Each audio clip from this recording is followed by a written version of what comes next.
The development process of the first X-Men movie was truly painful. The project first gained real momentum when the rights were sold to Orion Pictures in 1984. In the 90s, Avi Arad was producing the X-Men animated series for Fox Kids. The massive success of the show caught Fox's attention, and because of that, producer Lauren Schuler Donner purchased the film rights to X-Men for the studio in 1994. This move became the beginning of the process that would bring the popularity of the animated series to the big screen.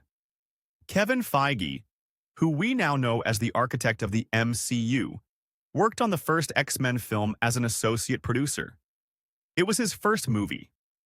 Before that, he had been an assistant to one of Hollywood's prominent producers, Laura Schuler Donner. His work on X-Men impressed Avi Arad so much that Arad brought him into Marvel Studios, which at the time was still at the very beginning of its journey.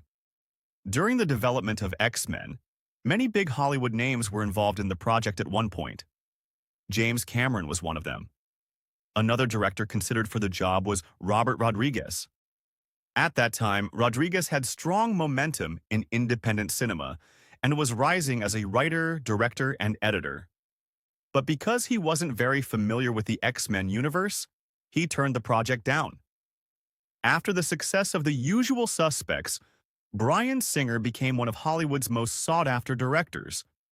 Fox offered him the chance to direct Alien Resurrection, but producer Tom DeSanto had another idea. He believed Singer was a much better fit for X-Men and convinced him to switch projects. Although Beast first appeared in the third film, X-Men: The Last Stand, and played a major role in later movies, he was originally planned to be in the first film. Concept art had even been completed.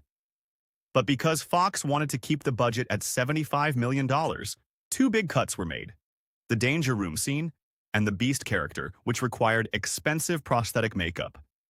This is insane.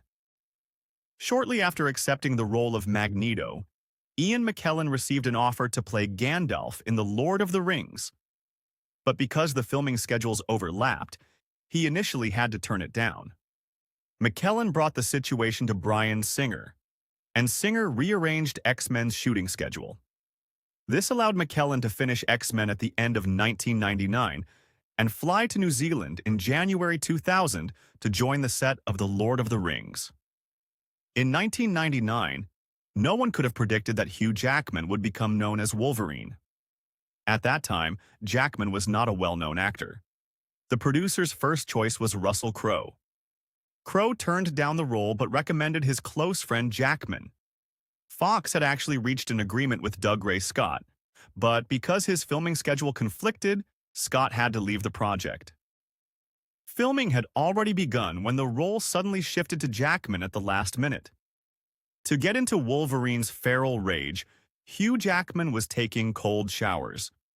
He also trained with a close combat specialist to learn how to use the claws correctly. In some scenes, his body looks different because he joined the cast a full month and a half after filming started and had to train heavily while shooting at the same time. During a 6-meter jump on the Statue of Liberty set, the safety harness squeezed his testicles, causing an unfortunate accident. A complete silicone mold of Hugh Jackman's arm was created for Wolverine's claws, and a total of 700 sets of claws were produced for Jackman and his stunt doubles. Near the end of filming, during the scene where Wolverine fights Mystique, the claws Jackman used were strangely sharper than usual. Because of a small mistake in the choreography, Jackman accidentally injured Rebecca Romijn's stunt double. But thankfully, it wasn't serious. Rebecca Romijn's Mystique makeup took a full 9 hours to apply. Before filming, she wasn't allowed to drink wine, use skin cream, or travel by airplane, because even the slightest change in her body chemistry could cause the 110 prosthetics on her skin to fall off. The makeup covered about 60% of her body. To keep it secret, they kept Romijn in a windowless room between takes. She said, "I had almost no communication with the other actors. It felt like I was shooting a completely different movie. It was hell." On her last day, she brought tequila to the set to celebrate. But that day, the fight scene between Wolverine and Mystique was being shot. The tequila mixed with the chemicals in her makeup, and she ended up vomiting blue liquid on Hugh Jackman. Most of the eye effects in the film were created using special lenses that the actors found extremely uncomfortable. Rebecca Roman could only wear the lenses for an hour, and her vision dropped to 10%. Storm actress Halle Berry was supposed to wear white lenses when using her powers, but they were so painful that the effect was added digitally. Tyler Mane, who played Sabretooth, wore black lenses for an entire day, which caused temporary vision loss, and he had to wear an eye patch afterward. For the X-Men movie, it was decided not to directly copy the costumes from the comic books. Stan Lee and Chris Claremont supported this decision. Claremont even joked, "They look great in drawings, but on real people they'd be uncomfortable." Producer and co-writer Tom DeSanto initially preferred the blue-yellow color scheme from the comics, but after seeing the costume tests, he changed his mind. According to Bryan Singer, durable black leather made more sense for what the X-Men would realistically wear in battle. Many Marvel team members liked the black costume design, but fans online harshly criticized it during filming. To make a subtle joke about this, Singer added Cyclops' line questioning the costumes during the scene with Wolverine. Just like today, comic book adaptations were big and complicated projects back then too. Despite this, Fox rushed the filming process. The studio originally planned to release X-Men in December 2000. But when Tom Cruise's Minority Report changed its release date, Fox urgently needed a big summer movie. So the release of X-Men was moved to July 2000, and the production schedule was pushed forward by a full 6 months. This forced both filming and post-production to be completed much faster than usual. In Senator Kelly's mutation scene, the effect of Bruce Davison transforming into a liquid form was created meticulously by the Digital Domain team. According to technical director Sean Cunningham, the scene was made of dozens of digital layers: still water, rippling water, blurry water, shiny and matte skin, tissue containing fluid. A single frame took 39 hours to render. Cunningham said they even considered showing Kelly's internal organs during the transformation, but abandoned the idea because it would be too violent. During the filming of the train station scenes in Hamilton, something interesting happened. While Bryan Singer was walking around the set, a police officer mistook him for an unauthorized spectator. Not realizing he was the director, the officer prevented Singer from approaching the crew for a while. The moment when the director wasn't allowed onto his own film set became a funny memory among the team.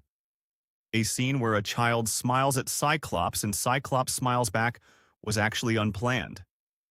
The child was a huge X-Men fan, and Cyclops was his favorite character.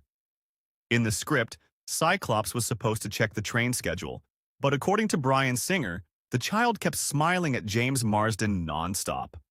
Eventually, in one take, Marsden smiled back. It made the child incredibly happy. Singer loved this natural moment so much that he added the scene to the film. He also told the actress playing the child's mother to react spontaneously. Bryan Singer wanted to pull a small prank on the X-Men set. He had stuntman Scott Leva wear a Spider-Man costume and appear in front of James Marsden, Famke Janssen, and Halle Berry.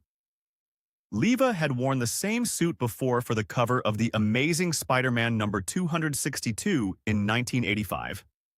In the behind-the-scenes footage, Spider-Man realizes he's on the wrong movie set and runs away, with Cyclops chasing him. In X-Men, there is a scene where Professor Charles Xavier and Magneto play chess. Interestingly, neither Patrick Stewart nor Ian McKellen knew how to play chess before filming. Instead of just pretending for the camera, they wanted to actually learn it, so a chess master was brought to the set to give them private lessons. X-Men earned $21.4 million on its opening day, marking the third highest opening day ever at the time.